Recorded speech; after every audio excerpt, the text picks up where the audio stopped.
Assalamualaikum warahmatullahi wabarakatuh. Perkenalkan saya Vena Petricia, MPM 20022. Baiklah, pada siang hari ini izinkan saya untuk menjelaskan tugas dari epidemiologi penyakit tidak menular. Soal yang pertama, mengemukakan model hubungan kausal pada penyakit tidak menular. Pada analisis kausal ditunjukkan kepada pencarian dan penentuan faktor penyebab terjadinya penyakit tidak menular. Nah, adapun beberapa hubungan kausal pada penyakit tidak menular tersebut. Yang pertama, hubungan independen. Pada hubungan independen ini ada dua faktor yang tidak menunjukkan hubungan bermakna secara statistik. Nah, yang kedua, hubungan dependen. Pada hubungan dependen adanya hubungan dua faktor yang bermakna secara statistik, yaitu yang terdiri dari hubungan non-kasual dan hubungan kausual. Pada hubungan non-kasual, hubungan semu yang terjadi kebetulan atau karena adanya bias. Sedangkan pada hubungan kausal yaitu hubungan murni bermakna secara statistik dan dapat dibagi menjadi hubungan langsung dan tidak langsung. Soal yang kedua, mengemukakan hubungan kausal model probiotik pada penyakit tidak menular. Dalam epidemiologi, banyak sebab yang mempunyai hubungan yang lemah terhadap penyakit. Contohnya yaitu kadar kolesterol yang tinggi mungkin mengarah kepada penyakit jantung, tetapi kolesterol tidak diperlukan isofisien dan penyakit jantung tidak memerlukan kadar kolesterol yang tinggi. Nah, adapun masalah dengan model determinan, yaitu yang pertama, pengetahuan yang terbatas tentang penyakit. Yang kedua, keterbatasan dalam mengamati status penyakit dan status pelayanan. Adapun konsep atau model determinan kemudian ditunjang oleh pendekatan probabilistik.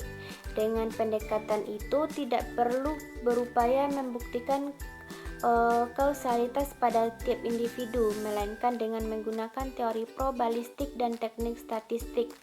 Dilakukan penelitian ada tidaknya hubungan asosiasi statistik pada populasi untuk kemudian ditarik kesimpulan kausal. Nah, ada pendekatan probabilistik yang mengoperasionalkan konsep penyebab pada tingkat individu dengan menggunakan konsep faktor risiko yang berbasis pada populasi. Dengan pendekatan ini dapat dilakukan identifikasi faktor risiko atau faktor prognosis dari populasi. Nah, selanjutnya soal yang ketiga, mengemukakan dan menjelaskan faktor risiko pada penyakit tidak menular. Pada penyakit tidak menular ini berhubungan dengan genetik, lingkungan, dan yang paling penting yaitu gaya hidup seperti merokok, konsumsi alkohol, pola diet yang buruk, dan kurangnya aktivitas. Nah, pada faktor risiko ada beberapa faktor risiko perilaku. Yang pertama, tembakau atau merokok. Merokok sangat berbahaya dan memiliki efek negatif yang ditimbulkannya. Bahaya merokok dapat ditimbulkan akibat kandungan-kandungan yang terdapat pada sebatang rokok. Yang kedua, kurangnya aktivitas. Aktivitas fisik yaitu gerakan yang dihasilkan oleh otot-otot rangka yang hasilnya sebagai suatu pengeluaran tenaga yang dinyatakan sebagai kilokalori. Masalah kesehatan yang dapat terjadi akibat kurangnya aktivitas seperti picu stres, gangguan tidur, darah tinggi, kegemukan, osteoporosis, dan metabolisme lambat. Yang ketiga, kurangnya konsumsi sayur dan buah. Masalah kesehatan yang dapat terjadi berupa daya tahan tubuh menurun, stres dan depresi, flu, tekanan darah tinggi, gangguan pencernaan, gusi berdarah, kulit keriput, berjerawat, kanker, kolesterol darah meningkat. Nah, adapun beberapa faktor risiko penyakit, yaitu yang pertama, tekanan darah tinggi atau hipertensi. Masalah kesehatan yang dapat terjadi hipertensi ini berupa penyakit jantung, stroke, gagal ginjal, dan kebutaan.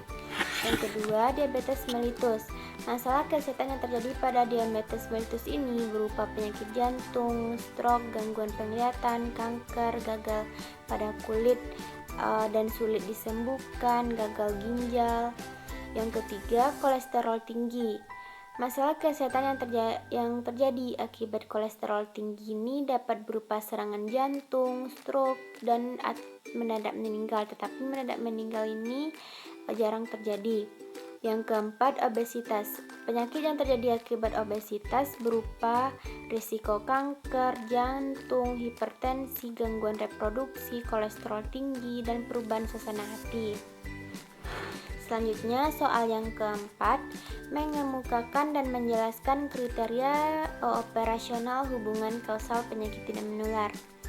Ada beberapa kriteria kausal, yaitu yang pertama, kuatnya hubungan, maksudnya. Yang kedua, temporality, yaitu suatu faktor kausal haruslah mempunyai beberapa yang mendahului terjadinya penyakit atau akibat outcome apa saja. Yang ketiga, dosis respon. Jika dosis atau besarnya keterpaparan oleh unsur dinaikkan, maka risiko dan besarnya akibat penyakit makin besar pula. Selanjutnya yaitu konsisten. Walaupun dilakukan oleh orang atau peneliti yang berada, hasil penelitian tetap diharapkan serupa. Selanjutnya yaitu khusus. Kausal harus bersifat khusus, tersendiri, tunggal, mempunyai pengaruh tunggal yang khusus. Yang selanjutnya, layak biologi, koheren, bukti percobaan, dan analogi. Soal yang kelima, mengemukakan dan menjelaskan kriteria operasional ideal penyakit tidak menular. Yang pertama, kekuatan asosiasi. Hubungan asosiasi yang sangat kuat antara suatu faktor dengan suatu penyakit. Yang kedua, konsistensi. Yang ketiga, spesifitas hubungan. Yang keempat, temporalitas atau hubungan temporal kejadian. Yang kelima, derajat biologis. Yang keenam, kemungkinan biologis. Dan yang ketujuh, koherensi.